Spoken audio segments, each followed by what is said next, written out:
Runners who only run are hurt a lot, and it's usually due to emotion imbalance. So I always do this test to show them whether your butt muscles are strong enough to keep your pelvis straight and whether you're strong enough to keep your knee from falling into this position. I look like I'm drunk or something. How are you doing this with your heels on? Dr. Vonda Wright is a leading orthopedic surgeon and longevity expert, leveraging her expertise with elite athletes to revolutionize the way we move, eat, and train. to live longer, stronger, and better.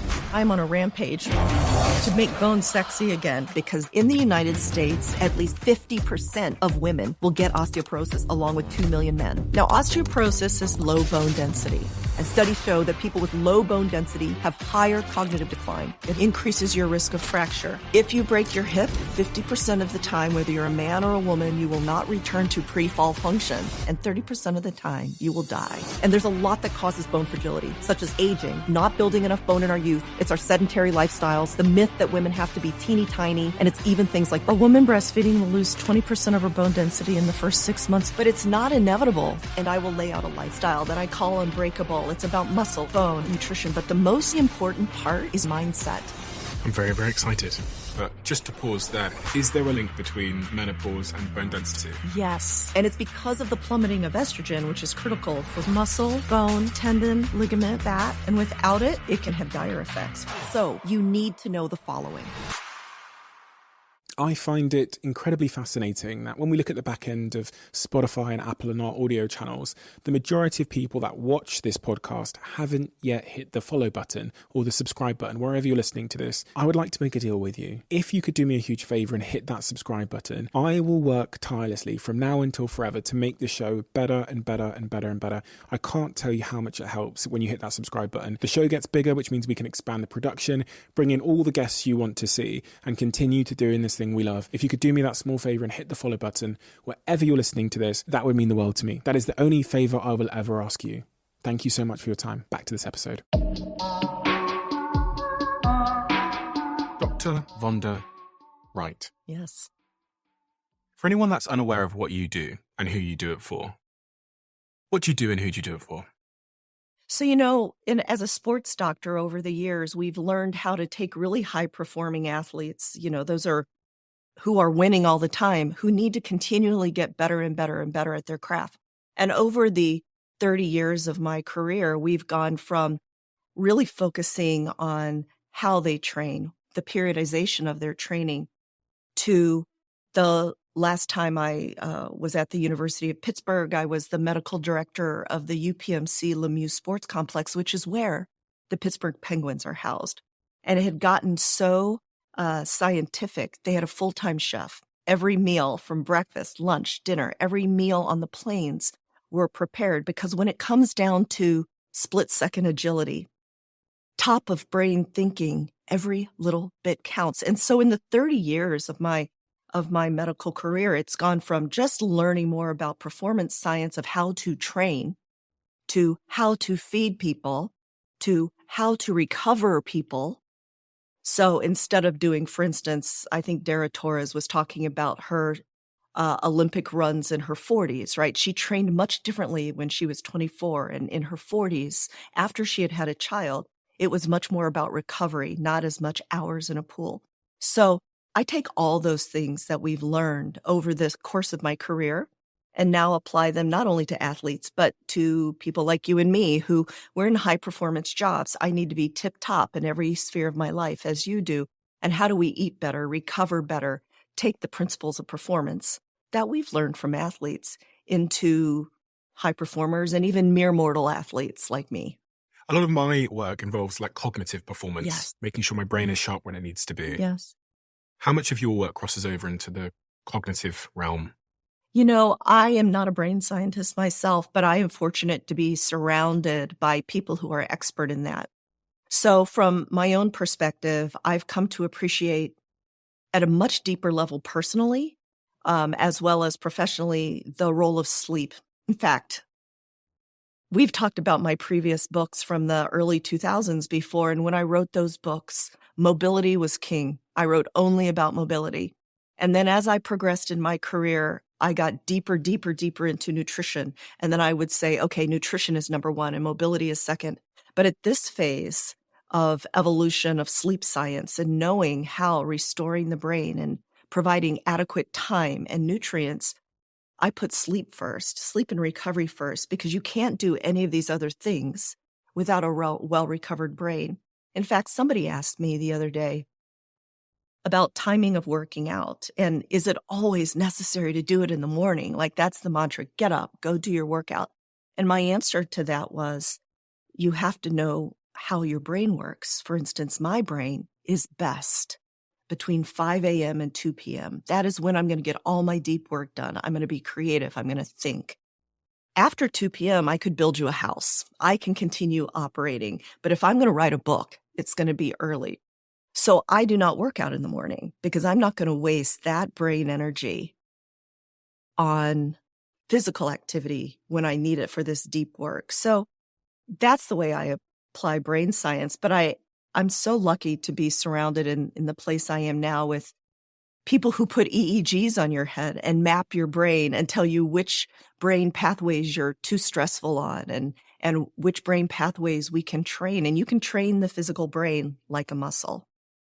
You can train the physical brain like a muscle. Yeah. So there's this company called Nestri that I just happen to have access to, and they put EEG helmets on my precision longevity clients, and we map their brains and look at, for instance, here's an example. Things that are habitual take very little brain energy. Even if we need a lot of brain energy, they become so habitual, our brain turns away energy from them, versus things we're learning or things we're stressed about. We devote so much energy to that. So once this company maps our brains, then they have this training program where it's almost like getting your cognitive brain out of the way and let your subconscious brain reapply energy to the pathways that you actually need, that you've begun to ignore, and it makes you more efficient. And I'm being inadequate in explaining it, but brain scientists believe that you can retrain the brain like a muscle and devote energy to neural pathways. So I know we do this to athletes to try to squeeze performance out of them. When you use that term precision longevity, what does that mean? So, after the understanding of human DNA, knowing what we're truly made of, it pushed us out of a time in medicine where we've been for the last 150 years, which is observe, and one size fits nobody. Now that we've sequenced the human genome, we can develop health plans, your health plan, my health plan. It's not generic. Here's an example.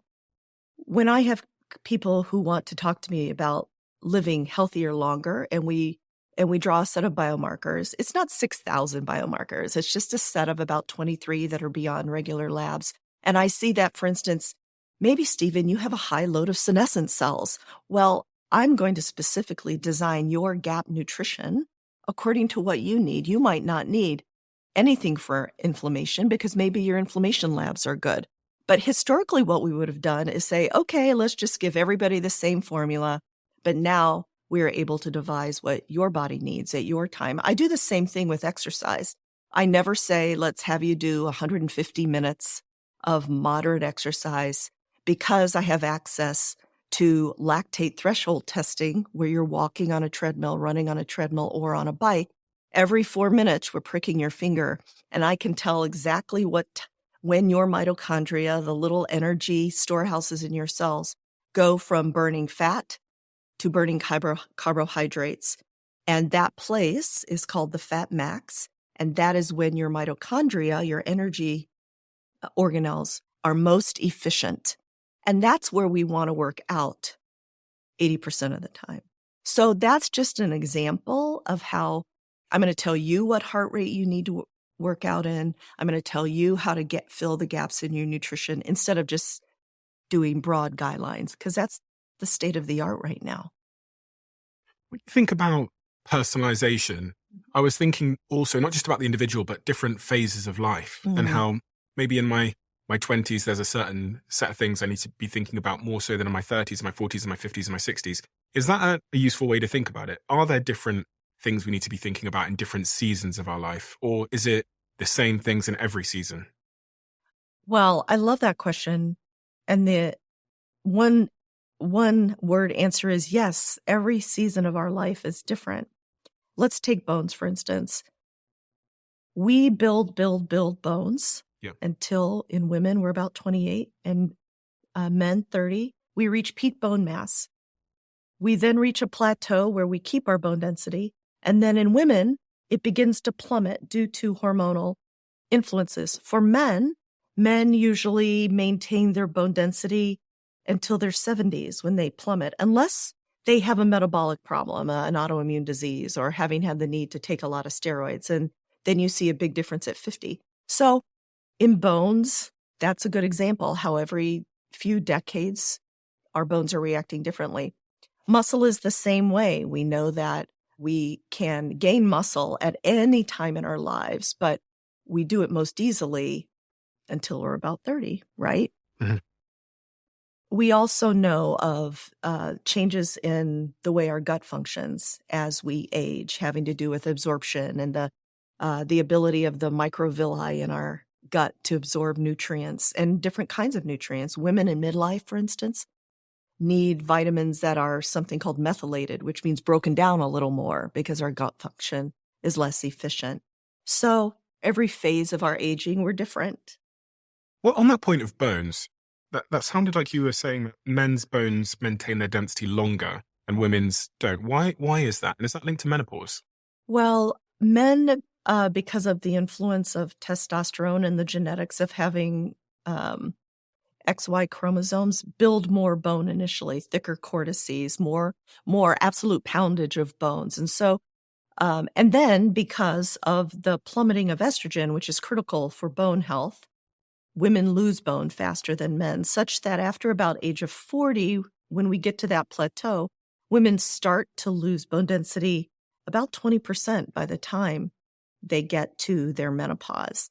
And that can have dire effects for women, but that is all due to the role of estrogen on controlling bone density. So is this inevitable?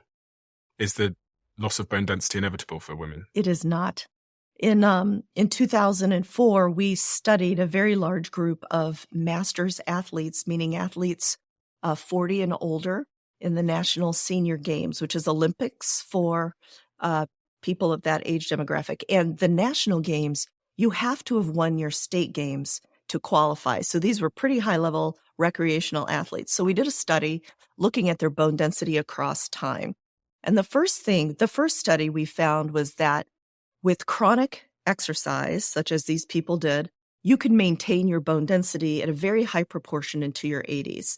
The second question we asked was, okay, if we know we can do that, what exercise is really important for that? And so we divided the sports up into bounding sports where the bones were being impacted, like basketball, running, volleyball, anything where you come down hard on your bones, versus swimming, bowling, biking. Mm-hmm. And we found that bashing your bones impact was as important in maintaining bone density as things you can't control, like your age, whether you're born with XX chromosomes or XY chromosomes, family history. So impacting bones, causing them to build up over time, is critically important for maintaining bone density. So to answer your question, is loss of bone density inevitable? Loss of estrogen is inevitable.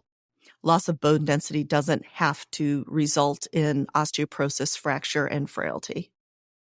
So I want to get into why that's happening, but just to pause there, because a lot of people don't think bones are that important. Oh. Like, I think a lot of people see our bones as just something that we can't influence. You don't think of them like muscles. Muscles, I go to the gym, I can expand my muscles, I can get strong.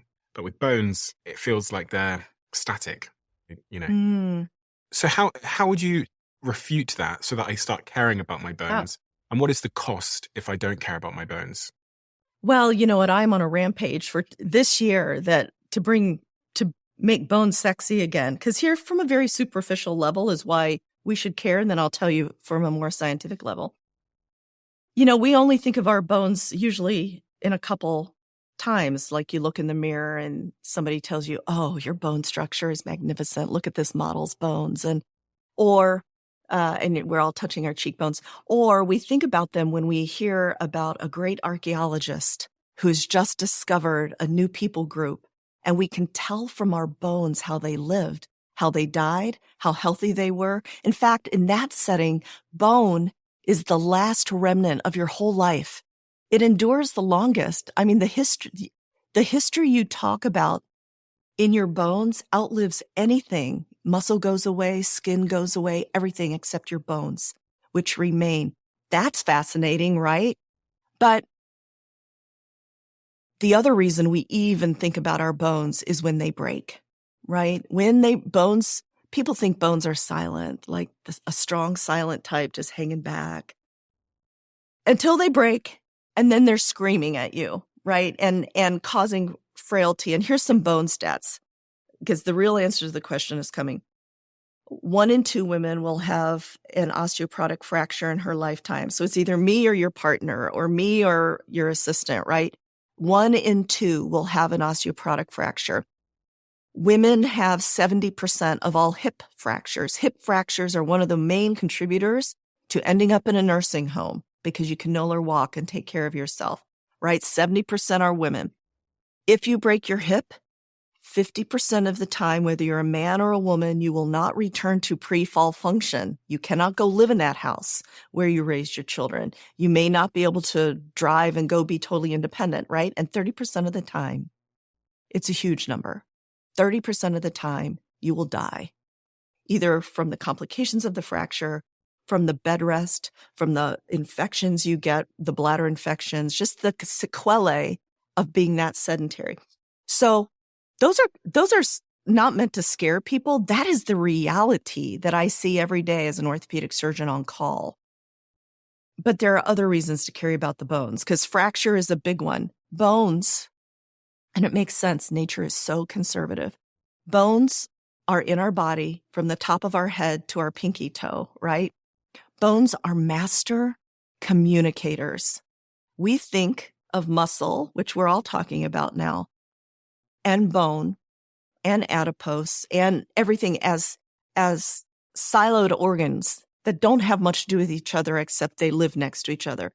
The fact of the matter is, for instance, when we're talking about the musculoskeletal system, bone, tendon, ligament, muscle, fat, cartilage, muscle stem cells, they're all derived from the same stem cell, the mesenchymal stem cell. So they're not distant neighbors, they're cousins.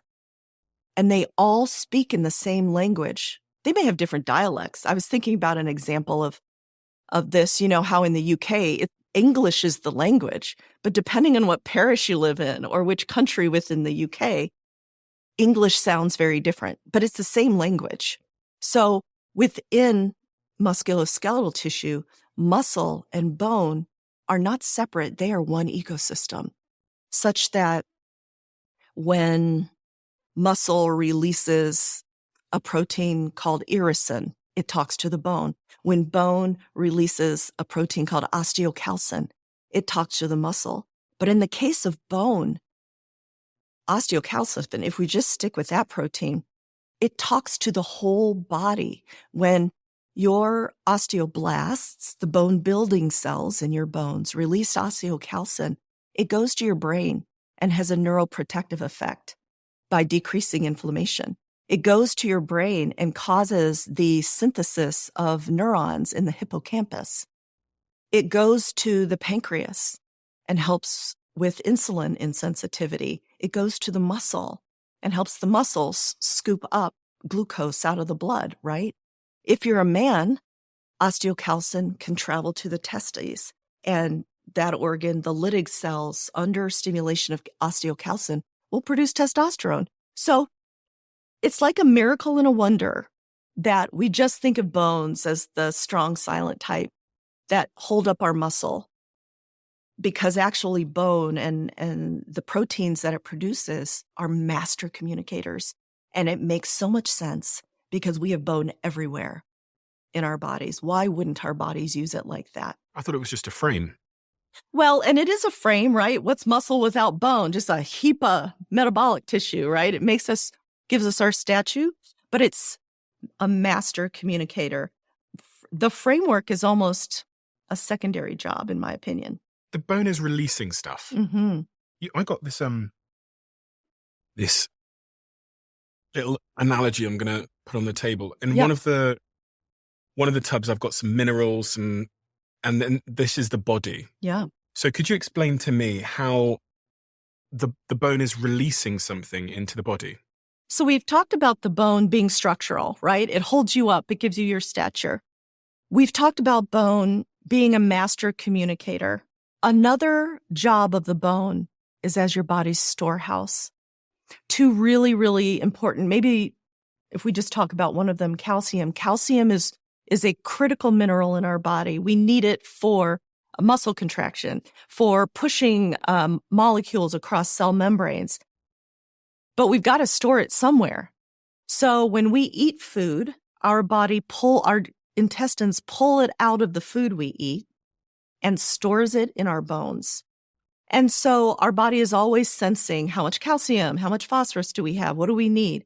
When our body senses that we need more, it goes to the bone, it tickles the osteoclast and say, osteoclast, we need some more calcium. The osteoclast breaks down some bone, releases calcium, and it goes into the body for use. And then the body has enough to use. The body does not just keep piling it in because hypercalcemia causes heart arrhythmias. It's bad, right? The body is perfectly in homeostasis, in balance. So when the bone has released enough, it sits back and keeps storing it, right?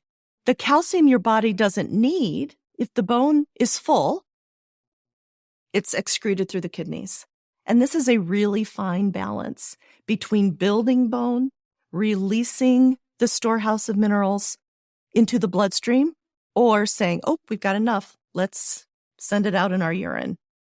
The body is such a miracle like that. So if I don't have enough calcium or some of these other minerals, does that mean that my bones are going to become fragile? So, there are lots of things that go into bone fragility or osteopenia, and one of them is not laying down enough bone in our youth. You asked me earlier about changes across a lifespan. When it comes to bone, what's interesting is that I get very, very young women in my clinic, for 25, 28, whom for various reasons I do a bone density test on, and they are already have brittle bone. I know it's shocking. Well, I think that happens for a number of reasons. Number one, we didn't build enough bone. There is still a myth in this country that women have to be teeny tiny, that we have to starve ourselves. And when that happens, many women do not have consistent menstrual cycles and estrogen, which then helps us lay down bone. So that's number one. Estrogen plays a role in laying down bone. Yes, it does. Critical role. So we're not laying down enough. Or maybe we're athletes. Title IX, which is the law that equalized sport for women in college, is 53 years old. So maybe young women are not laying down enough bone because they're expending so much energy, 10,000 calories a day, and then they're not refeeding in the way. So they're always living in a state of energy deficit and not laying down enough bone. Or maybe young women are coming to my office with not enough bone because we're raising an entire generation of sedentary children who are sitting around in their basements playing games, building brains, but not building bodies. That is borne out by looking out of the University of Wisconsin. Orthopedic researchers there studied which women's sports build the best bone, and it's gymnastics. It is the pounding and the feeding of those athletes that builds the best bone. So we have trouble with not enough brittle bones in adolescence because we're not building it. The second place in the lifespan that we may become low in bone density, and hear me, people, I am not saying not to breastfeed. I mean, I breastfed for a year. It's really great for babies. But a woman breastfeeding will lose 20% of her bone density in the first 6 months of breastfeeding. And if she's not really careful to get 500 milligrams of calcium a day in her food or through supplementation, she will not build it back. And then if you have children in succession, because many women are waiting until 30s to have their first child and then have less time, we may never build back bone. So that's another key point that people don't realize could be dangerous to the bones. And then finally, yes, is this period around perimenopause, starting around 45, when estrogen levels become very chaotic and then ultimately zero, that can cause the rapid decline in bone density and bone weakness that you're actually asking me about.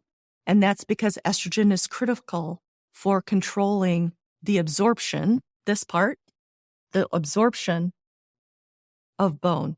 And without estrogen controlling the absorption, it just keeps breaking down bone faster than the osteoblast, the building cells, can build it. So there's an unbalance, a dysregulation. So I want to go into all of that, starting with the point you made about doing impact sports when we're younger. Yeah. Because people often say if you do impact sports when you're younger, especially some of them, there's other consequences like injury or hitting your head. So you're saying that we should be running or jumping when we're younger to build our bone strength. Absolutely. To build everything. Oh, it's, we make mitochondria, the energy of our cells. We make a lot of mitochondria in our youth. If we're not active in our youth, we don't have the anabolic stimulus as much to make as much mitochondria.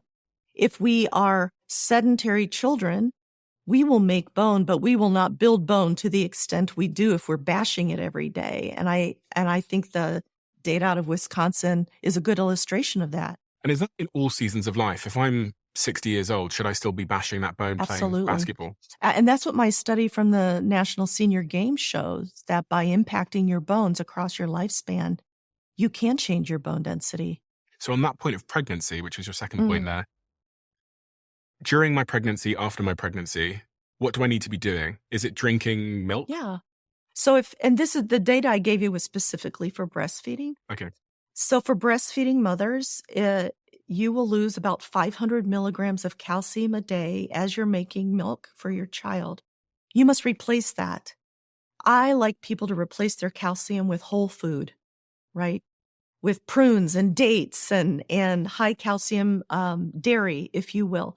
If you simply cannot do that, okay, take a supplement. But if you forget to do that, I mean, I get it. I was a young mother. I'm exhausted. I wasn't a young mother. I was a 40-year-old mother. Exhausted. You have to be so mindful as the baby's latching on to eat some calcium. Eat your yogurt, eat your calcium, chew from whole foods, if you will, so that you rebuild your bone, which you're completely capable of doing. Studies show you will rebuild your bone, but not if you're not aware. Not if you're in the, I've got to lose the baby fat starving phase. Let's not do that. You talked about how bone has an impact on various parts of the body. And I've heard you talk about this phrase, the bone-brain axis. Yeah. What is the bone-brain axis? Well, if we just talk about, just choose one of the proteins that bone makes, osteocalcin. So as that's released into the bloodstream, one of the places it goes is into the brain, and it can aid in the neuroprotective effects. So what does that mean? Under normal metabolism, we develop free radicals due to normal metabolism cell work. We develop oxidative stress, and osteocalcin works to decrease that oxidative damage, to repair cells in the brain. So that's number one. Number two, it stimulates the release of something called brain-derived neurotrophic protein, BDNF factor, which stimulates the growth of neurons in a part of the brain called the hippocampus, which is involved in memory. And here's the opposite side of it. We know in people that have low bone density, they also have higher brain cognitive dysfunction with age and vice versa. There's an association in the literature with osteoporosis and cognitive decline and vice versa.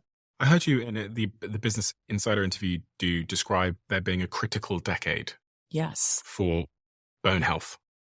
Mm-hmm. What is the critical decade? I think the critical decade for most of our health, Steven, is no later than 35 to 45 for men and women.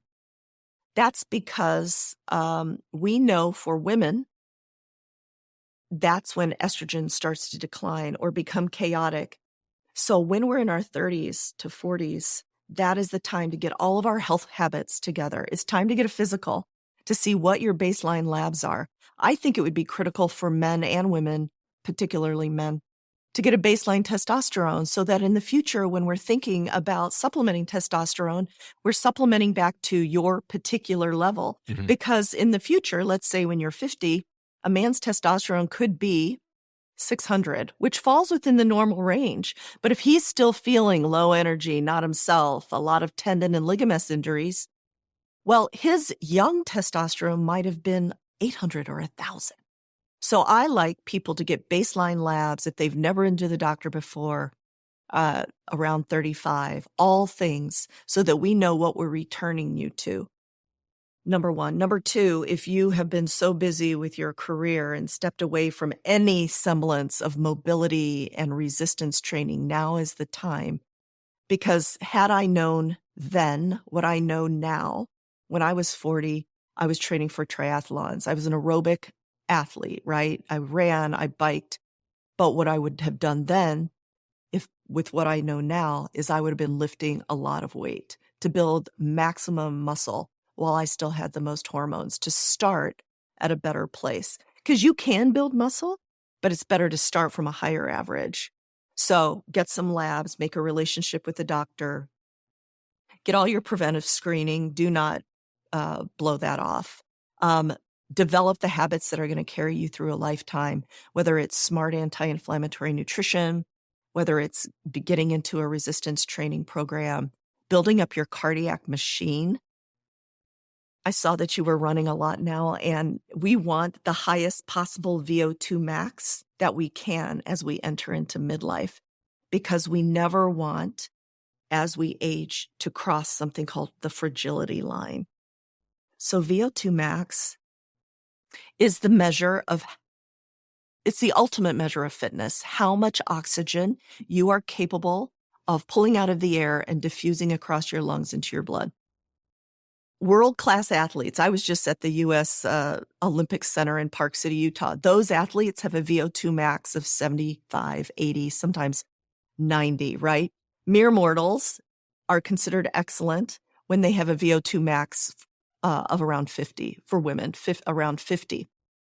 So you can build VO2 max, and should, in the critical decade, because once we hit midlife, we will decline 10% a decade if we don't consistently build it up. So what does that look like? So if I started at 50 years old, my last VO2 max was when I was 50. And it was 50. It was pretty good because I was an endurance person, right? Just in whole numbers, by the time I turn 60, it's going to be 45, 70, 40, 80, 35. I never, ever, ever want to hit 18 if I'm a man or 16 if I'm a woman, because that is the level of VO2 max when we can't get up from a chair by ourselves, when we can't walk across the room, because that takes cardiac function. And so the higher we get our VO2 max in our youth, the more runway we have, even if we don't continue to build it up.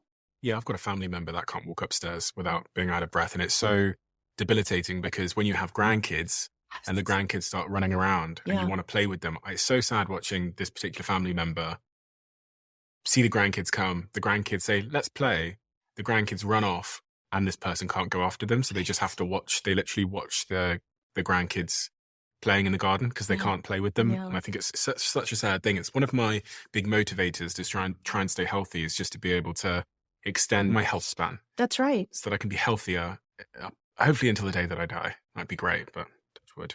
I want to talk about running. I want to talk about VO2 max. Yes. To close off on the subject of bones, there's two terms that I wanted to hit. One is this term osteoporosis. Yes. Now, I have no idea what osteoporosis is. Okay. I've heard it a couple of times in my life, but I don't know if it's something I should be thinking about, worried about, or what it means. Yes. Osteoporosis is the word we use to describe low bone density. Okay. So the way we measure osteoporosis is using an X-ray called a DEXA scan, dual X-ray. And it just it compares your bone density to that of a 30-year-old healthy person. And it gives us something called a T-score. So it's like when you're in school and you're graded on a bell curve and the center of the curve is average, and that's the average for a 30-year-old. When you get a DEXA scan score and it's positive, fantastic. You have bones of a 30-year-old. If you get a T-score on a DEXA scan that's from 0 to -1, it's okay. -1 is the definition of osteopenia, meaning watch out, your bones are getting weak. The definition of osteoporosis is a T-score of -2.5. Increases your risk of fracture by 40% or more. All the bad statistics that I talked to you about come with osteoporosis. And how many people have osteopenia, osteoporosis Yeah. over the age of 50 in America? Well, 2 million men have osteoporosis, interestingly. Isn't that interesting? You don't think about it as a men's disease. And 1 in 2 women will have an osteoporotic fracture, so at least 50% of women. But it's not inevitable. That's why I'm so interested in catching people early and the critical decade. It's not inevitable, but it will be inevitable if we don't catch it. But here's the thing that's bothersome. In the United States and in many other countries, with people I deal with, you cannot get a DEXA scan paid for until you're 65. By 65, the damage is done. Why are we waiting? Even with people who have had a fracture, there's a gap in follow-up such that they should all have a DEXA scan, because the number one thing that predicts future fracture is past fracture. So, public service announcement, if you've had a fracture, get a DEXA scan.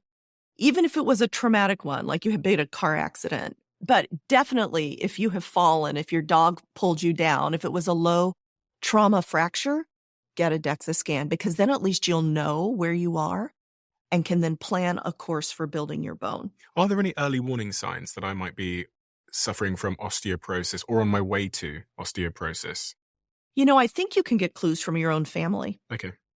If your mother shrank, if you used to be able to look your mother in the eye, like me, my mother looked me in the eye, 5'4", and now she's way down here.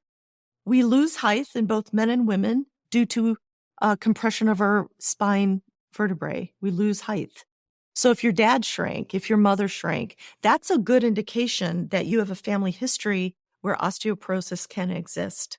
Or if your mother had a hip fracture, or if for some reason, maybe asthma, you've had to be on high-dose steroids your whole life, or an autoimmune.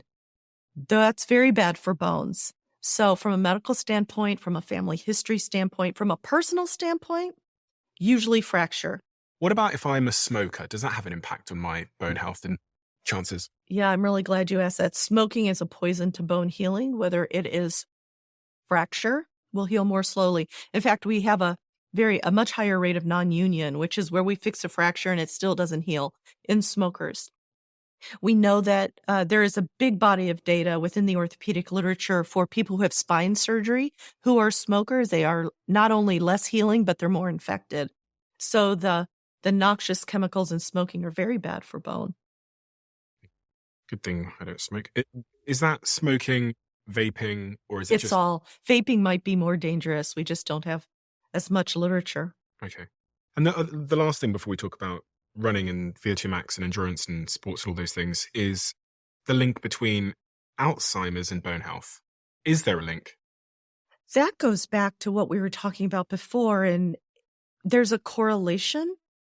I don't believe we've worked out the causation, but there's a correlation. We see people with Alzheimer's and people with dangerous osteoporosis are sometimes the same group 30% of the time. People with brain disease also have osteoporosis. And it may be due to this connection that we've talked about between the two organ systems. You had an aunt that passed away from Alzheimer's. I do. My Aunt Ida, she was brilliant. She was a teacher, and she stopped remembering. She didn't remember herself. She didn't remember the farm that we were all raised on. That's a really hard thing to witness. Sometimes people with Alzheimer's lose the inhibition and they become angry and enraged and afraid. She never did that. But But that's a hard thing to witness. How did that experience change you, or change your focus, or add to the sort of what reservoir of thoughts, concerns, reference points in your life? Well, you know what it has done? It has put an urgency, and even it still is a day-to-day battle. I think sometimes people think for me personally that because I talk about these things all the time and I do lift heavy and I do the thing, I live the life I prescribe for people, that it's easy, and it's not easy. You know, I told you I had finished this book I was writing, and there was a big gap in the consistency of this lifestyle. But what motivates me to get back is the question of, what would it be like to live without a brain that's preserved? I mean, I don't know. Sometimes I think about, if I was aging and I had to choose one, would I choose an able body or an able brain? Isn't that hard? I don't know that you do have to choose, but I can't fathom what life would be like without an able brain. And so for me, that motivates me to lift, to make my skeletal muscles secrete the proteins that go to the brain and build better brain, to eat the foods that are not going to clog my arteries. It's just as a motivator, because I want to be this way until I die. Mm-hmm. What would you choose if you had to? An able body or an able brain? It was super clear for me. I'd rather have the able brain, personally. Me too. Because that's I would your rather. Relationships. That is the fullness of life. And to protect the brain at all costs. But these things are also fundamentally interconnected, aren't they? That's why when I look at the Alzheimer's stats around bone health, I think, well, if you had osteoporosis or something and you weren't moving as much, maybe. You know what a huge motivator for my patients is, now that you've brought this up, is Alzheimer's disease is thought of as the third phase of diabetes, right? And so everybody is aware of diabetes, and it means you don't process sugar and you have glucose intolerance and your pancreas is no longer functioning, and the bad sequela that can come with that. What people are not aware of as much, at least as people who come to my clinic, is pre-diabetes. And if you don't mind me diverging a little bit, because it's so important to this question you just asked me, and can we prevent it? And if we got to choose, what would we choose? But I have people coming into my office all the time, and I look at their labs, and they have a fasting glucose. They've had their labs drawn. They've done what we've said, get in front of your critical decade. They've had their fasting glucose drawn, and it's 110. Which is? I'm going to tell you. Okay. And their hemoglobin A1C is nearing 6. So fasting glucose is the glucose that remains in your blood after you haven't eaten for 12 hours. In a normally functioning pancreas metabolic system, we want our fasting glucose to be around 85, right? That's normal. Means we eat something, insulin comes out of our pancreas, the sugar is put into our muscle, and then the blood sugar is around 85. If it's staying up 110 consistently, we know from the literature that you have a 70 to 100% chance of developing full-blown diabetes within 10 years. But what I see in people coming into my office is I'll say, did anybody ever tell you you were pre-diabetic? And either the answer is no, or the answer is, oh yeah, somebody told me, they said, just make a few, focus more on your exercise. And what I think the reaction to the diagnosis of pre-diabetes should be is running and screaming to get healthy. Because if we know that with a consistent blood sugar in the pre-diabetic range, and we're casually told by our healthcare provider, oh, just go try to exercise more, just casually approach this, don't eat so many carbs. That is not serious enough, because we know from a preventative standpoint, from a precision longevity standpoint, which is all about prevention, we can prevent you from getting to diabetes in the next 10 years if we're really, really serious about lifting weights, about cardio health, about anti-inflammatory nutrition following. So I don't view pre-diabetes as a casual thing at all, because if in 10 years you're going to get diabetes, and in 10 more years, you're going to have Alzheimer's disease, and I could have prevented that by paying attention when I was 40, it's almost inexcusable that we're not paying more attention to it. 96 million people in the United States have prediabetes. 96 million? 96 million, according to the American Diabetes Association. I just gave a talk at their annual convention. 96 million have a preventable characteristic that we can prevent them from becoming diabetic and getting Alzheimer's disease, and yet it is too casually spoken of. That's like almost 1 in 3. That means that there's 3 of us in this room. So Jack's got pre-diabetes, Perhaps. potentially. You were an endurance athlete, weren't you? So I was an endurance athlete, and I don't have it today, it ran out, but I'm a little obsessed with continuous glucose monitoring. same. So I've been wearing it for about 18 months, and it's so interesting. I told you that, I just finished this book and I've gotten a little bit off my regular intensity, and it changes my blood sugar. So I run a little, because I haven't been lifting 4 times a week, only twice a week, because I haven't been sprinting twice a week, like my normal regimen is I lift heavy 4 times a week. On the other days, I do about 4 days of base training zone 2. 2 of those days I sprint. I always eat a lot of protein. That is my lifestyle. And my blood sugar is 85 when I do that. And I'm a midlife woman, and the metabolic things that happen to midlife women, even backing off a little bit starts to creep up my blood sugar. So this is a constant, daily, habitual lifestyle that we all need to lead. And so when I see that in someone as healthy as me, when my patients show up and they've casually been told that they have something that's going to kill them, I don't think that's enough attention. That's what I've been thinking a lot about recently, is what diet is going to lead me to better cognitive performance as someone that spends a lot of my time talking. Yes. But then also I'm on stage, I'm in boardrooms, I'm Yes. in meetings, I'm in negotiations, I'm reading emails, I'm writing books, etc. Yeah. So I'm always thinking, if I can just get a 5% edge. Well, I can tell you, for instance, the dietitians and chefs that make the food for the pro athletes that I've taken care of across my life, they're not only eating meat. They have a very well-balanced diet that includes lots of vegetables, lots of high protein. They take amino acid supplements if they need to fill in the gaps, right? If they're not getting enough leucine or something. But they just don't go down one pathway. I haven't seen that in the pros that I take care of. Keto has given me a very sharp mind. Has it? An extremely sharp mind. Hmm. It's so interesting as a podcast when you sit here and you have all these conversations, because some days you show up and sometimes these conversations last for 4 hours and your brain and mouth just don't feel like they're connected. Yeah. And then on other days I come here, You're like, boom, boom. and it's automatic. Yeah. It's like I don't have to think, and it's just flowing off my mouth. And the variance, so the causal factors are obviously sleep is one of them. Mm-hmm. The other one is how many carbohydrates I've had in recent hours. Mm-hmm. So if I've had a lot of carbohydrates, something, like if I've had bread, my mouth and my brain have no connection. If I've had lots of sugar, my mouth and my brain are completely done. Agreed.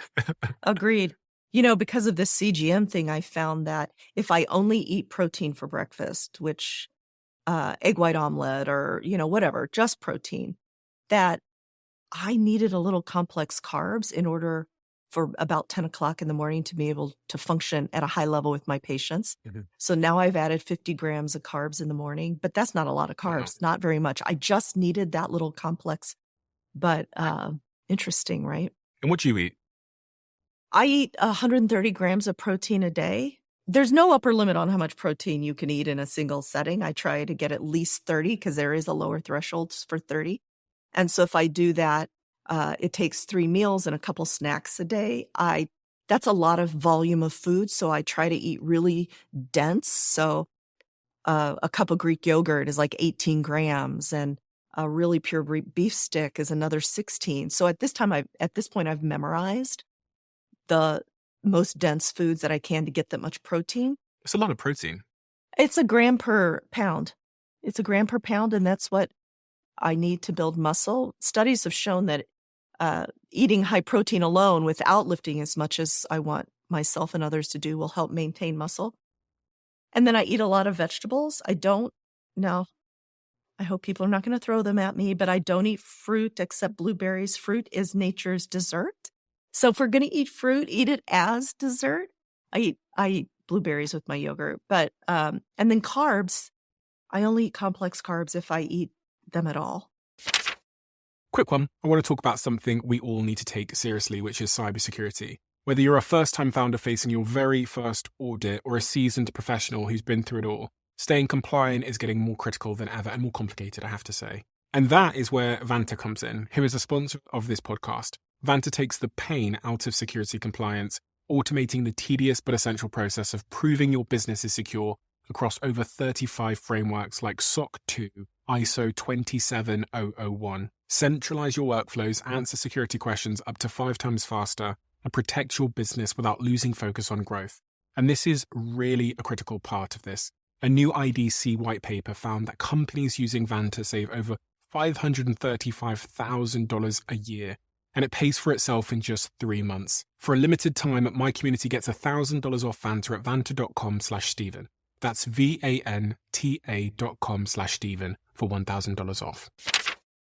You're a very big advocate of muscle. You know, when we talk about longevity, something that you continually come back to as the most important thing for people's longevity? I think I would put muscle and bone near the same category, because you can have all the muscle you want, but if you break your hip, you still have the downstream effects. Now, you're much less likely to break your hip if you're strong, but I think muscle or bone are really important.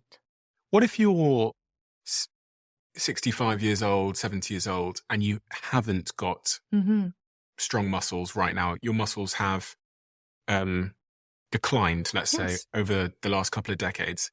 Is it too late? Never. It's never too late. It is never too late. Your body will always rise to the strategic stress you place on it. So there are a lot of, and growing number of what used to be anomalies all over the internet of people in their 60s, 70s, 80s, and beyond in a gym powerlifting, becoming competitive bodybuilders. So even if you're starting not being able to get up out of a chair, over a very short amount of time, 6 months, a year, you can reverse the trajectory of your frailty. But it takes consistency, right? I do wonder that. I think about my father, and he's approaching his 70s now, and I don't think he's done weight training for the last 15 years. Yeah. And there is a part of me that did wonder, is it too late now to start doing weight training? Because it's almost like a two-sided problem in the fact that you haven't done it. Yes. So you find it harder, so you don't do it. So you find it harder, and then you sort of spiral down to this sedentary state. Well, and you know what you do for that is nobody expects you to start with powerlifting, squats, deadlifts. Nobody expects that. Moving our body through a range of motion, doing body weight, progressing to free weights, progressing to light kettlebells, progressing to bands. Once you see that your body is capable of adapting and progressing, you will get there pretty rapidly. I used to do this program called START, where I would take people fresh off the couch, and over 3 months, we would get them to a 5K race, because 5K is a meaningful distance for people who are sedentary. And over that course of 3 months, we did a series of body weight and kettlebell type exercises in a circuit, followed by walking. And people started with 51% body fat, not being able to get through the warm-up, not being able to hold themselves up in a plank. And in 3 months, they could plank for 2 minutes. They could walk for 3 miles. They could keep going for the entire 10-minute circuit without having to stop. So there is never an age or skill level when our body will not respond to the strategic stress you put on it. So get a trainer for your dad. If he'd accept it. If he would accept I'll it, right? call him after this. If I am trying to build muscle, are there a certain amount of days of the week or repetitions I need to do to build the muscle? I think about this a lot when I'm out here in LA. I'm trying to make sure that I don't lose my muscle, but I spend a lot of time sat down in here recording podcasts. So is there a certain amount of times I need to work out that muscle before I lose it? You know, I was just reading this morning, actually, that even with a 10-week hiatus from, let's say you're lifting consistently, even with a 10-week hiatus, you will retain muscle memory so that you don't make serious declines, which is a little relief to me because it's been a little while with this book. So you retain muscle memory and you can quickly, once you get started again, get back up to the place you were. So all is not lost if you take a few days off. But the minimum, if we're really working at it, is a couple days a week, progressively lifting harder. For men in midlife, it's about 8 reps, 4 sets for women once we've trained to the place we can, lifting heavy, 4 reps, 4 sets. And when I say that out loud, I get a lot of comments about somebody's going to get hurt. Well, it's true, but you have to work your way up to that. Like any sport, you have to work your way towards that level, because what we're trying to do by lifting heavier, especially for women, is replace the anabolic stimulus that estrogen once was. You must work hard enough. Estrogen creates growth. We must signal our body by the intensity of our work to build muscle, and lifting heavy does that. So if you're starting on the couch, start with bands, start with light weights, start with the mamby-pamby pink weights that I rail against, but don't stay there. Continue to work your way up in a progressive way to heavy lifting, total body at least twice a week to maintain. Do I need to increase the weight load to build muscle? Because I wonder when I go to the gym, sometimes, I might be using smaller dumbbells, but I'm doing more repetitions. Yeah. Is that still going to build muscle? Well, it depends what you want. So lighter weights, higher reps is will function for hypertrophy, for bigger total muscle, but not necessarily power and strength. In midlife and beyond, I am lifting for longevity and power. So I'm not as interested as I once was in the bigness of my muscle.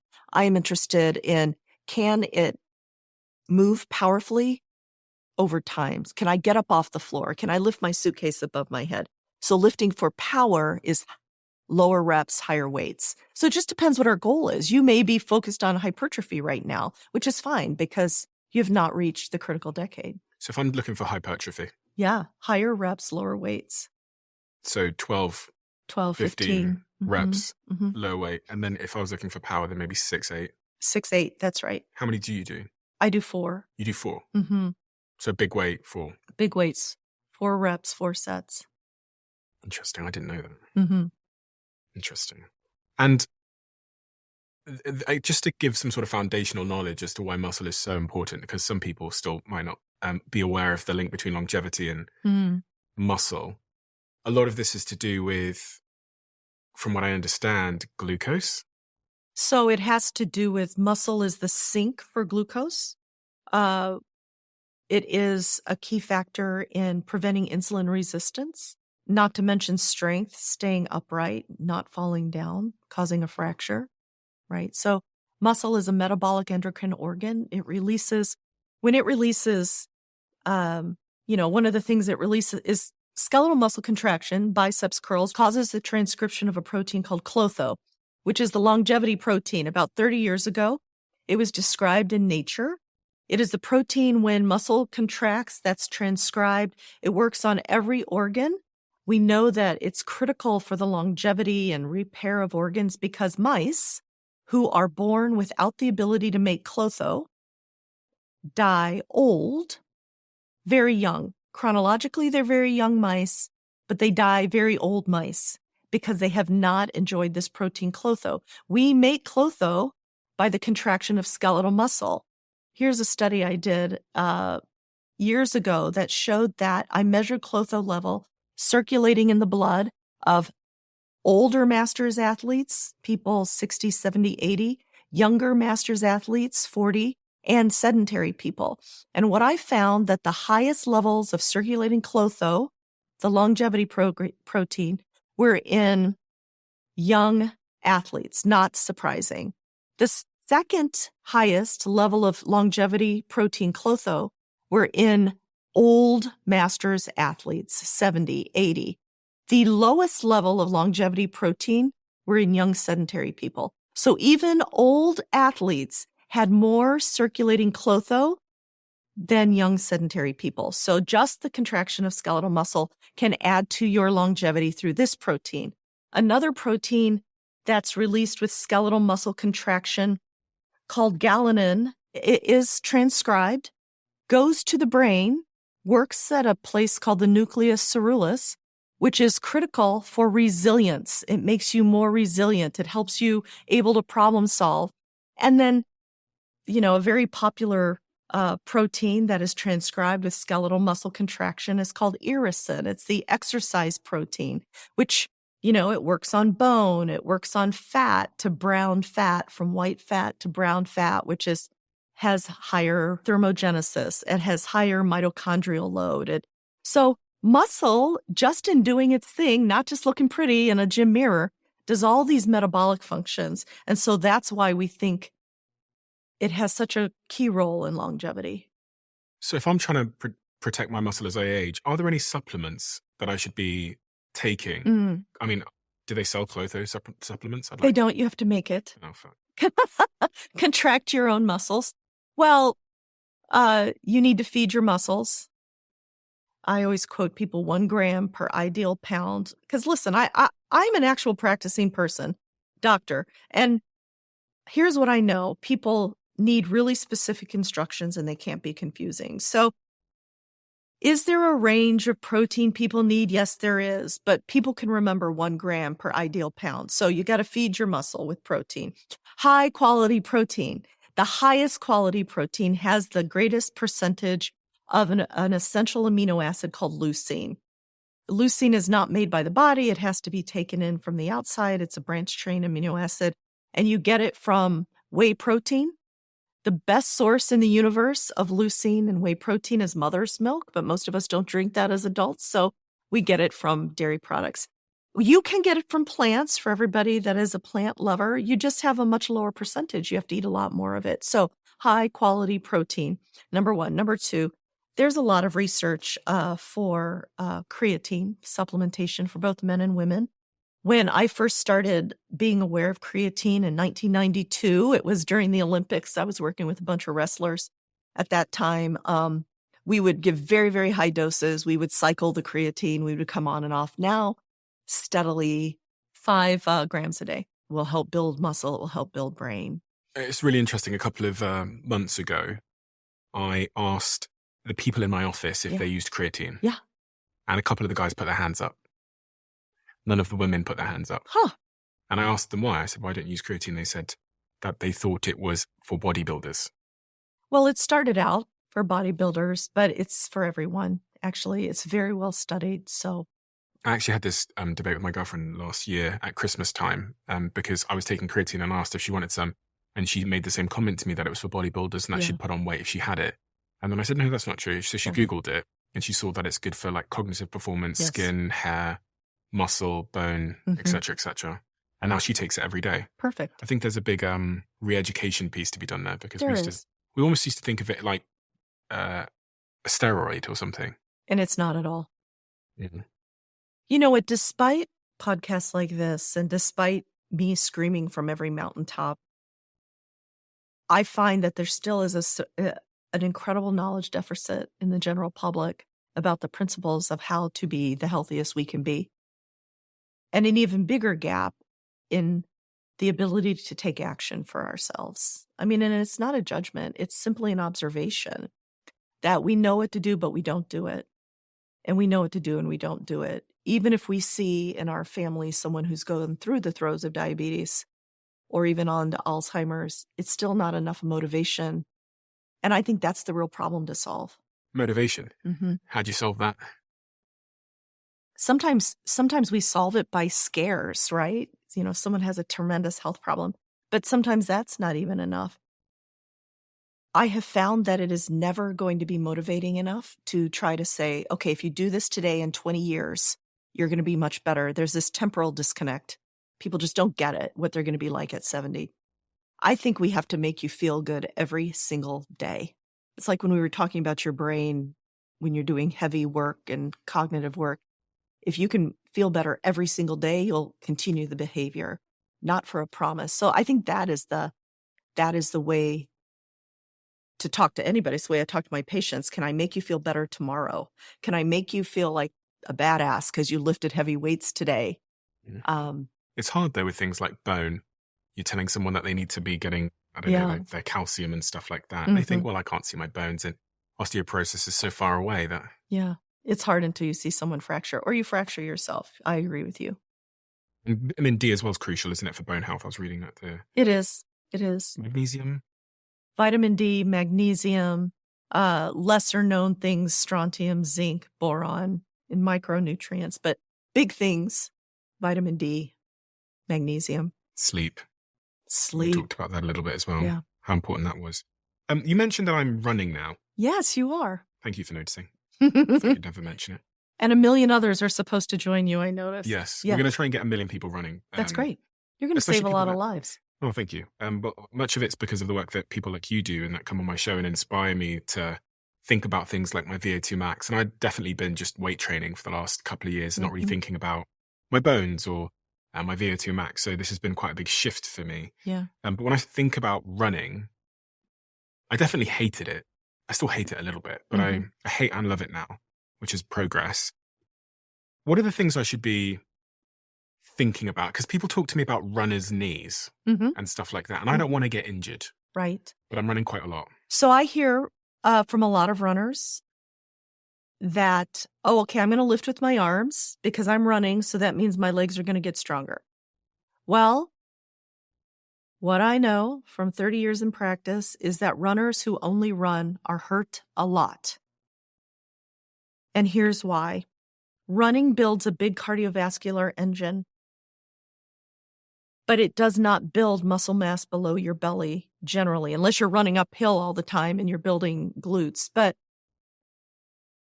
so what happens, running is a single leg sport. If you look at a gait analysis, you're on one leg at a time. You're never on two legs. In walking, you're in two legs. On running, you're in one leg. So if my hands are on someone's pelvis, when we're running, we can't be going like this every single stride. Sort of oscillating. Oscillating, like we're walking on a catwalk in Fashion Week. We want to be running like this. Straight. Well, that takes tremendous glute strength, butt strength, because it's the glutes that balance the pelvis. If we were in my office and you came in with pain as a runner, I would stand you on one leg to see, even if in a controlled environment, you could do a single leg squat and keep your pelvis stable without your knee falling in. And if you can't, it just tells me that we have a lot of butt, core, and hip strength to do. And my lower back, something I think about. Because when I train, especially, I'm training for a football match at the moment. Oh. In the UK, and I always seem to get a glute injury. So it's almost like 100% predictable that if I don't stretch properly, even if I stretch a little bit but don't stretch fully, when I run onto that football pitch within 5 minutes, I feel like it's almost like a little tear in my glute. Almost. Yeah. What am I doing? What do you think is happening? It might be useful to you as you're training to have a motion analysis, to have someone stand you on one leg and look at the way that one motion pattern is different from the other. Because if it's predictable like that, there's an imbalance in you. And so it can likely be trained. I mean, I can give you an example in my life if you want to see how that works. So when I run and when I increase my speed and distances, I predictably get left Achilles tendonitis and I get right hip flexor, sharp stabbing pain. Predictably. That is because my left big toe, from wearing high heels all my life, has arthritis. So when I run, I don't run through the center of my foot.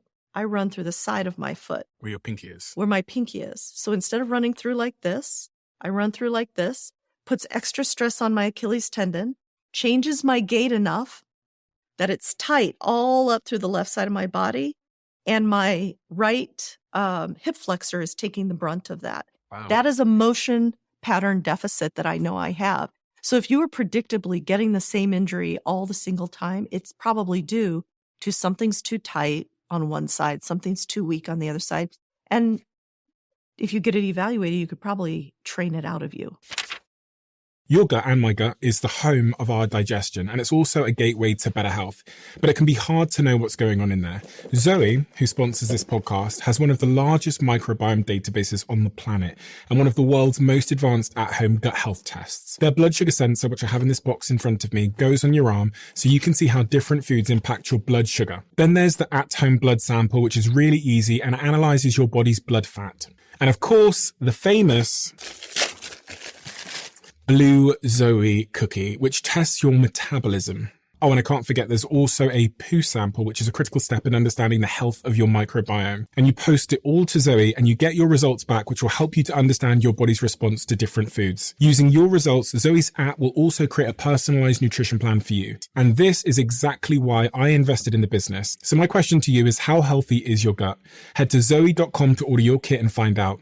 And because you're one of our listeners, use code Bartlett10 for 10% off your membership. Head to zoe.com now. I've invested more than £1 million into this company, Perfect TED, and they're also a sponsor of this podcast. I switched over to using matcha as my dominant energy source, and that's where Perfect TED comes in. They have the matcha powders, they have the matcha drinks, they have the pods, and all of this keeps me focused throughout a very, very long recording day, no matter what's going on. And their team is obsessed with quality, which is why they source their ceremonial grade matcha from Japan. So when people say to me that they don't like the taste of matcha, I'm guessing that they haven't tried Perfect TED. Unlike low-quality matcha that has a bitter, grassy taste, Perfect TED is smooth and naturally sweet. And without knowing it, you're probably a Perfect TED customer already if you're getting your matcha at places like Blank Street or Joe in the Juice. But now, you can make it yourself at home. So give it a try and we'll see if you still don't like matcha. So here's what I'm going to do. I'm going to give you 40% off our matcha if you try it today. Head to perfectted.com and use code DIARY40 at checkout. Or if you're in a supermarket, you can get it at Tesco's or Holland & Barrett, or in the Netherlands at Albert Heijn. And those of you in the US, you can get it on Amazon.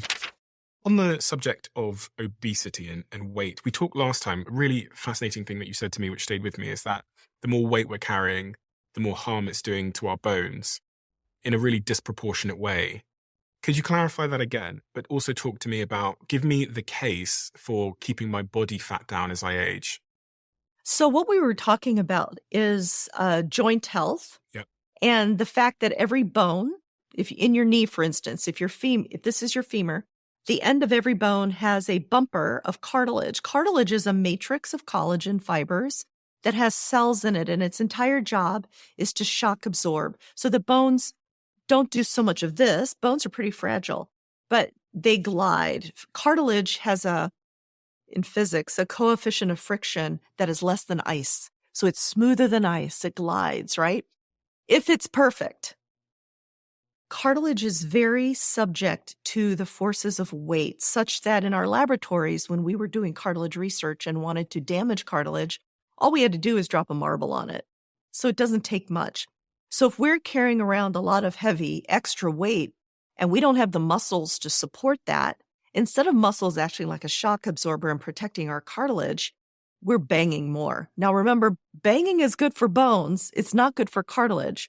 So we want to make sure that we have a healthy weight so that we're not exerting so much load, because it's 7 to 9, we talked about last time, 7 to 9 times body weight pressure across the joints. And so that's why we want to compose our body and have a body composition, not a weight, a body composition of more muscle than adipose tissue. Yeah, this kind of goes back to what we were saying earlier, because you can say these things, but still change is still far away from many, many people. And I was just wondering, in the people that you've seen make radical changes that you've worked with, are there key things that happen? We talked a little bit about someone hits rock bottom, they get a bad diagnosis, they're forced. Mm-hmm. But is there anything else that one can do to will themselves to change, to keeping a journal, some kind of exercise? I think it's really helpful to know as much about yourself as possible. So if I'm intaking someone into a program we're going to build, I weigh them, but what's most important is I do a body composition so that we can go through step by step and say, in your current body, you have, I'm making these numbers up, 32% body fat. You have very little lean muscle. So even though you may be okay with the way you look in a mirror, you're skinny fat, meaning you have too little muscle and too much adipose tissue. And we talk about all the things we've talked about why we need to build more muscle. But when you see those numbers don't lie, nor are they judgments. But if you're just looking in the mirror, you may say, oh, that's okay.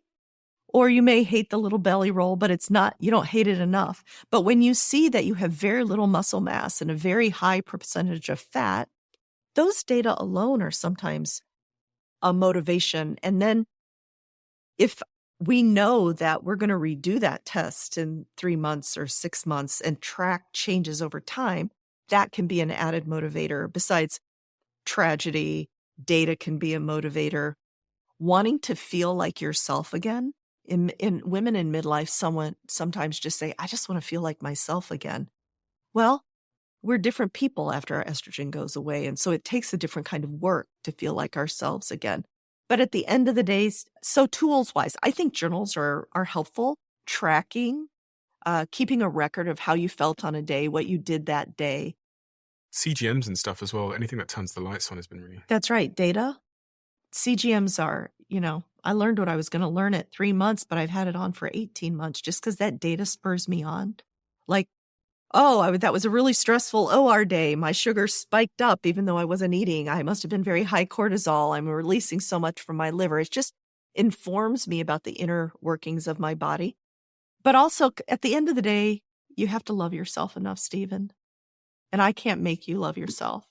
And a number of harassments in my office cannot make you value yourself enough to invest in yourself daily. And at the end of the day, that's what it's going to take. I've talked quite extensively on this podcast about menopause. Mm-hmm. It's really fascinating to me. I think in part because I didn't even know what it was. Yes. Even a couple of years ago, probably a year and a half ago, I had no idea what it was. What are some of the pervasive myths about menopause that people still need to sort of get past? Despite everyone talking about it, despite you having lots of conversations about it, I still find a lot of people who have never heard of perimenopause, which is the decade leading up to the day of menopause, which is 365 days after your last menstrual cycle. On average in this country, it's about 51. People have not heard of perimenopause. They've never heard of hormone replacement therapy, and they don't know what to do about it. And they're ashamed to talk about it because somehow needing things in this country, if you're a woman, have gone unnoticed. For instance, like, I'm just going to suffer through. My mom never talked about it. So I think the myth that you have to suffer is a myth. There is more known now than there's ever been about how using lifestyle to feel better. I always encourage women to make their hormone replacement decision based on science and not fear, and to make it early. How early? I encourage my patients, even in the mid-40s, to read the books, watch the podcasts, identify a clinician, so when it's time for them to make their decision, they've got everything lined up. And you can take hormones while you're still menstruating. There's no reason not to. In fact, that's what birth control is. Birth control is 10 times the dose of hormone replacement therapy.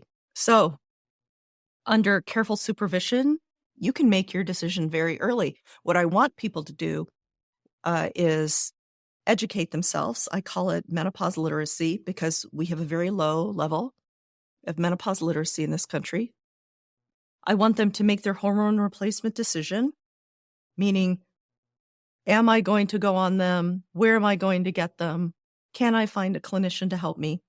Number 3, I would like them to, as we talked about earlier, build their unbreakable lifestyle.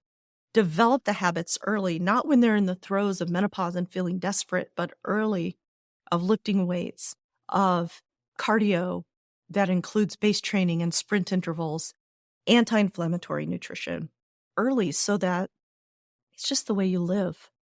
So that when you're feeling so bad, you're not trying to learn all these things at once.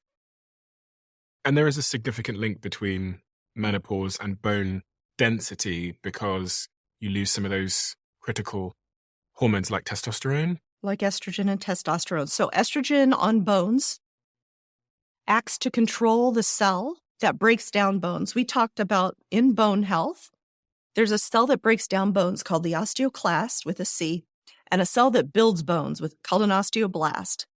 Estrogen helps control the osteoclast. So even in menopause, when there is no estrogen, we're still building bone, but breaking down bone outstrips building bone. So replacing hormones helps rebalance bone breakdown and bone rebuilding.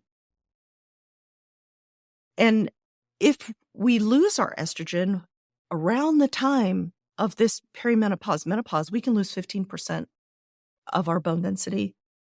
And if we don't catch it, because insurance only pays for DEXA scans when we're 65, which is far too late, in my opinion, we're behind the 8 ball. So I encourage everyone, once they start going through perimenopause, to get a DEXA scan.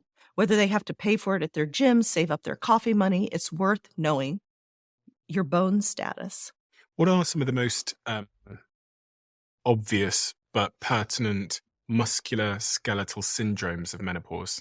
I'm glad you asked that. In July, my group and I created a nomenclature called the Musculoskeletal Syndrome of Menopause, because women were showing up in my office saying things without prompting.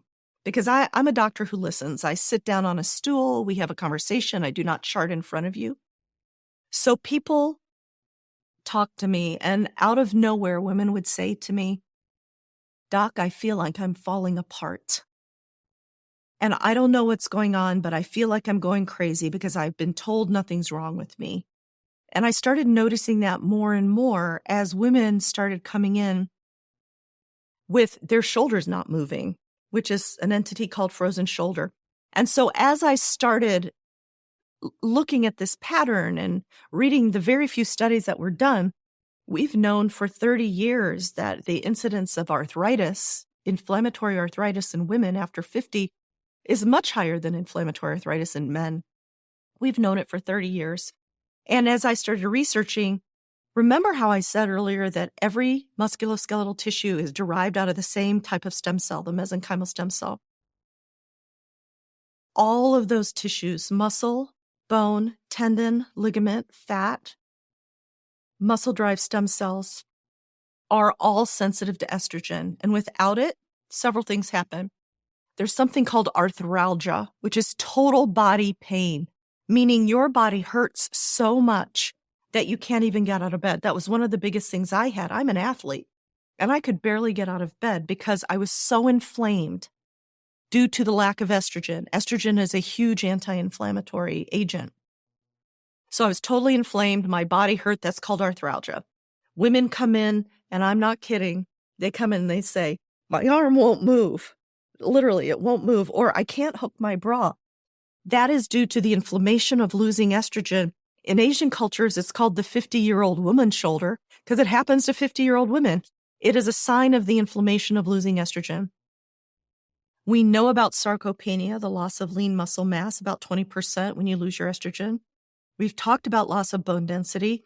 We have increased incidence of tendon and ligament problems, Achilles tendon, tennis elbow, patellar tendon, because the collagen fibers of tendon and ligament have estrogen receptors on them. And so everything starts to work less well without the presence of estrogen. So I saw all of those things, and we gathered the world's data, which isn't a lot more research needs to be done.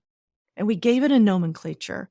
We called it and published it as the Musculoskeletal Syndrome of Menopause. Because I tell you for sure, Steven, if someone goes into their doctor's office, which in this country is so restricted in the time that we can spend, and says, "I have this and this and this and this and this, 6 things in 15 minutes, it is difficult to get through that. But if someone comes with a nomenclature of, "I think I have the musculoskeletal syndrome of menopause, my arm doesn't move, blah, blah, blah," immediately, you don't have to go through a differential diagnosis of 600 things. You're like, "Oh, as a doctor." This paper on the musculoskeletal syndrome of menopause has currently been downloaded almost 300,000 times.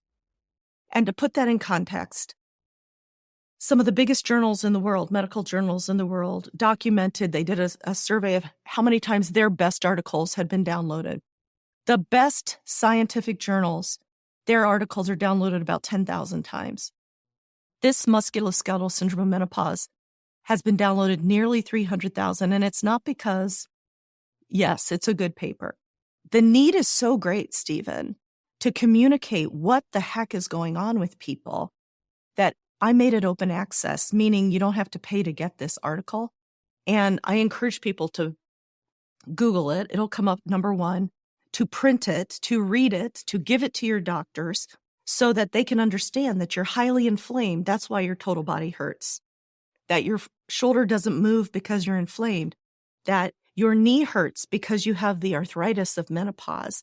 And just to build the understanding of what is actually going on with people.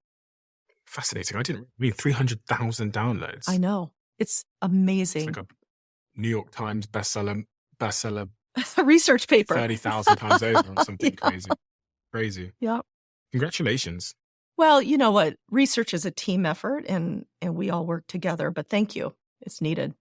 You used a word there, arthritis, which we've not talked about yet, Mhm. but you used it to describe your big toe as well. Yes, I did. What is causing arthritis? I don't want to get arthritis. Oh, who does? There are two kinds of arthritis. There's an autoimmune, meaning your body is identifying yourself as not yourself, and that's called rheumatoid arthritis. That is very different than the way I used it today, which is osteoarthritis, which is wear and tear arthritis. Okay.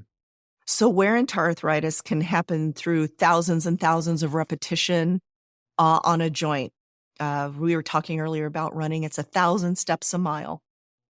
It can happen due to trauma. I used to take care of the University of Pittsburgh football team, and I had a lot of 20-year-olds with knee arthritis because the impact was so great as linemen hit each other that they would wear out their cartilage. So wear and tear arthritis, osteoarthritis, is loss of the cartilage layer on the end of bone. It causes aching pain. It causes swelling. It causes stiffness. And then to the degree that you have it, we can treat you conservatively through a variety of ways.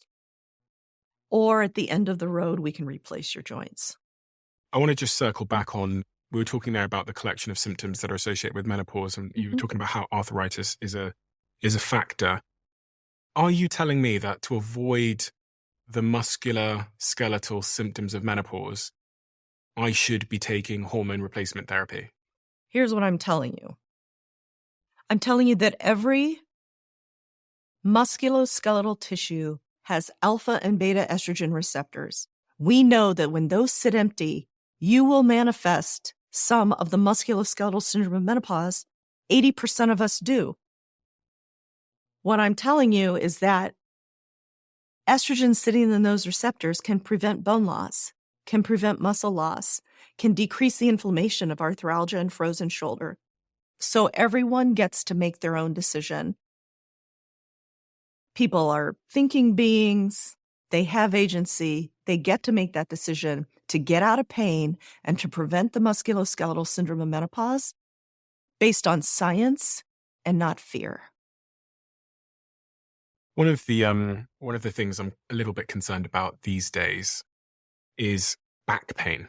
Yeah. Lower back pain in particular. I read that lower back pain is the single leading cause of disability globally, significantly affecting individuals' quality of life and productivity, which was published on the World Health Organization article. In 2020, lower back pain affected 619 million people globally, and its prevalence is increasing due to a number of different factors, one being aging, but also I just think generally how we're living more sedentary lives and sitting on these chairs and stuff like that.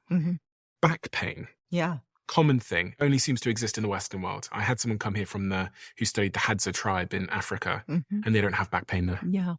How do they live? Not like this, They right? squat. Yes. They don't have chairs. Yes. Well, back pain is endemic in our population due to our lifestyle. We're sitting here for several hours. I'm probably sitting like this, all hunched over at some points. Our cores are relaxed. We're not, our front cores are relaxed. Our lower back is relaxed. There's no stimulus to keep our cores strong sitting in a chair. And we do this 10 hours a day, at least, right? That's number one. Number two, then 70% of people do no meaningful exercise any time of the week. So we never rebuild it. So we get low back pain due to muscle weakness. And another reason we get low back pain, particularly in women or very elderly men, is compression of our vertebrae, compression fractures of our spine. That can be very painful. It presents as low back pain. I want to differentiate for people listening the difference between low back pain and nerve impingement that needs surgery. Low back pain is that aching in your low back, the stiffness, when you go to a doctor with low back pain, they're should be telling you how to get stronger, sending you for physical therapy, to stop smoking if you're smoking because that poisons bones, right? All the lifestyle things. If you have pain starting in your back, but shooting down your leg like electricity, down the back of your leg, like literally, think about how lightning would feel. That is because a nerve is being impinged as it comes out of your spinal cord. That is something that needs to be examined and looked at. But I just want to differentiate that because a lot of people mistake the two. And I think it was 80% of Westerners will experience lower back pain. And it got me thinking about standing desks and things like that. Do you advise people to use standing desks? I do, and walking treadmills, because there's so much work that we do during the day that isn't deep work. We're emptying out our email. We're returning some phone calls. We're doing the less heavy, brain-heavy parts of our job. All can be done standing. Or I've encouraged groups of people that I work with to hold their meetings doing wall squats. Just don't sit at the board table, pull up a wall, everybody squat. Better be a pretty quick meeting because that takes a lot of strength. But to build in that kind of mobility, the only time we really need to sit is when we're solving world peace. Yeah. The rest of it we can stand. And in fact, studies have shown that if we're trying to learn something, it's better to be moving as we learn because the kinetic energy of learning is better for our brains. For instance, I used an example yesterday, actually, when I was teaching people how to time manage. And I said, when I'm listening to long form podcasts like this, I can't sit for 3 hours, but I can walk and listen and I retain more, for instance. So Has that been proven that if we're in exercise, we retain more? In terms of studying. Oh, okay. You've done a lot of studies. They're so fascinating. Have you got a favorite? The very first one we did on masters athletes, answering the question, at what age do we really slow down? Because if you believe Hallmark and all the rest in peace balloons that go around on your 40th or 50th birthday, slowing down is an inevitable part of aging. But the fact of the matter is, and our study showed that when I looked at track and field athletes in every race from 100 meters to 10,000 meters, and I looked at the top 8 finishers in every age group in every race, that we do not significantly slow down until we're past 70. So between 50 and 70, the guy who won the 1 mile race finished it in 4 minutes and 34 seconds. The same year of the study, the kid that won the high school mile race did it in 4 minutes and 17 seconds. The 70-year-old who won the 1 mile race did it in a little less than 7 minutes. It just shows you that if we're slowing down dramatically before our 70s, we've either decided not to train so hard. We're just not trying anymore. We've been terribly injured, right? And we can't. But it's not because of biology. Because of psychology. Exactly. No light bulb goes off. We think, though, that when we experience that first twinge, that first pain, we start to get a little bit tired. We think it's natural, so we kind of relent to it. We just give in. And then that's that slow spiral downwards into a lifestyle which becomes self-fulfilling, I guess. We stop trying hard. We stop playing hard because we stop trying hard. Because we think it's inevitable. We think, no. Aging is inevitable. How we age is up to us. You're working on a book, aren't you? You just handed in the manuscript for it. We're very, very excited about this book. Yes. Unbreakable. Unbreakable, go strong, live long, age with power. And it really picks up the conversation of aging and longevity that I've been talking about for a long time, but really focuses on the longevity of women. So the book is framed around the pillars of aging, which I call time bombs.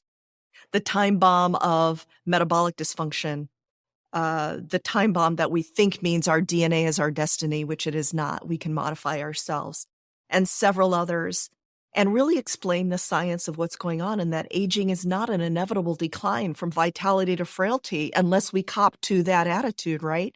And then the second part of the book lays out a lifestyle that I call Unbreakable. It's about muscle, it's a bone, it's about nutrition, but the most A very important part is what you just said. It's about attitude and mindset. And so I help people set standards and goals for what they want based on their values. If I didn't value independence, if I didn't value having my brain till the very end and all the other things that I value, then my goals would be uninformed. I could say, oh, I want to run a marathon at 80, but that's not enough unless it's connected to my values. And then further along, we talk about building resilience, because brain resilience can be built in the same way that skeletal resilience can. And I believe it takes both of those things to progress and to age with power. And then the final sections of this book really take us to the next level. How do we, now that we've optimized our health and decided that we are not the victims of time? I don't believe that. I believe we can shape our future. What do we do for peak performance? How do we continue to squeeze performance out? And what are the cool technologies that can help us? I'm very, very excited. Yay. Can we pre-order it yet? Not yet, but you can get on my wait list on my website. Okay, I'll link that below for anyone that's keen to get that book. I'll be on that list as well. I'll give you one. Is there anything else that we should have talked about that we haven't, Dr. Vonda? Last week, I was speaking at the American Diabetes Association and talking about midlife and menopause, which you and I have talked about, and all the metabolic changes that go on when estrogen walks out the door. And we've already talked today about prediabetes and how we need to put on a big alarm because of all the metabolic changes that will lead to diabetes and Alzheimer's. But when I look at those two things separately, perimenopause and all the metabolic changes and the lipid changes and the fat distribution and the insulin insensitivity and prediabetes, they are nearly identical. And what we know is that this is another alarm to sound. If we have not paid attention in the critical decade of our lives and become pre-diabetic and then are a woman and lose our estrogen, it compounds the normal metabolic changes that happen with insulin resistance to the loss of estrogen. And after menopause, women have more diabetes and therefore more Alzheimer's. Oh. And so if I can back all this up and start people thinking about it when we're 35, that is work worth doing. That's exactly what you're doing. It's exactly what you're doing. I think, the reason I'm so compelled by menopause as well, a secondary reason, is because I have so many wonderful women in my life, including my partner, who might not be as fortunate to be exposed to all the information that I get exposed to by doing this. So many of the questions I'm asking you are almost pre-preparing me to be a supporting act in her life. She's 32 now. So, critical years. You know what, Steven, if I could get more men to take the attitude that you've just expressed, to have the curiosity to learn about the changes in midlife women, and not only bodily changes, but attitudinal and the sexuality changes, I think we could save a lot of marriages. But I find that there is, for the lack of knowledge there is amongst the women, there is even less knowledge among the men. But if it's a partnership, so I think your attitude and curiosity is laudable, because I think we could save a lot of relationships if everyone felt that way. Yeah, because for me, it has created a ton of empathy. And with empathy, you approach challenges differently with a different perspective. Yeah. And there's less blame and there's more, Yeah. I think, supporting encouragement. So that's really why I think it's so important as well for men to understand these things, because when you start noticing differences maybe in someone in ways she's feeling, or your mother or grandmother or even your daughters, you might not be some of those naive doctors who think someone's losing their mind or that they're just being different or it's their personality, and you might understand that there's something deeper going on, and also something that's, at least in part, you can do something about. Absolutely. Which I think is the most important conclusive point. We have a closing tradition on this podcast where the last guest leaves a question for the next guest with not knowing who they're leaving it for. And the question left for you is, how do you know when is enough? I think how you know when it's enough, when it becomes, if it pertains to work or striving for something, or is when you don't love it anymore. When it becomes a grind and you don't love it, that's when it's enough, because it's not feeding you. Amen. Dr. Vonda Wright, thank you so much for the work that you do. You're such a star. Oh, And I think everybody should go follow you on Instagram. Thank because you. You've built an incredible community over on Instagram where you give away so much of this knowledge absolutely free of charge. But I also think everybody should go to your website. thank you. They should buy this book. I know this book is, maybe they should just get on the wait list for the upcoming book as well. Unbreakable. Unbreakable. And they can get on that wait list on your website right now. Yes. They can join your Instagram community, which I think is phenomenal. It's so wonderful to see how, because, usually people have a following, but I really feel like you have a community. Yes. I see it in the comment sections. I see that the people are really, really engaged. And they're, as you saw from the amount of people that downloaded that paper that you published, there's a real thirst and hunger for this information. And I get so many messages from the last conversation we had, but from these conversations generally from women, from their husbands who are so thankful for you. Oh. Like so thankful. It's, because I have lots of conversations about lots of things, but this particular conversation provokes a certain type of energy that is very atypical. Oh. You know what I mean? You understand it because you feel it every day, but I really feel it as well. So thank you for doing the work that you do and for turning the lights on for so many people that are living in the darkness as it relates to information.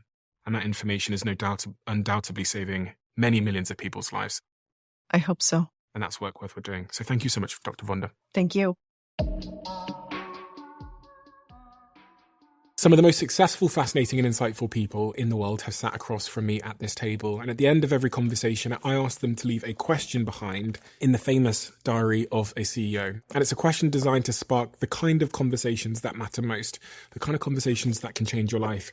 We then take those questions and we put them on these cards. On every single card, you can see the person who left the question they asked, and on the other side, if you scan that barcode, you can see who answered it next.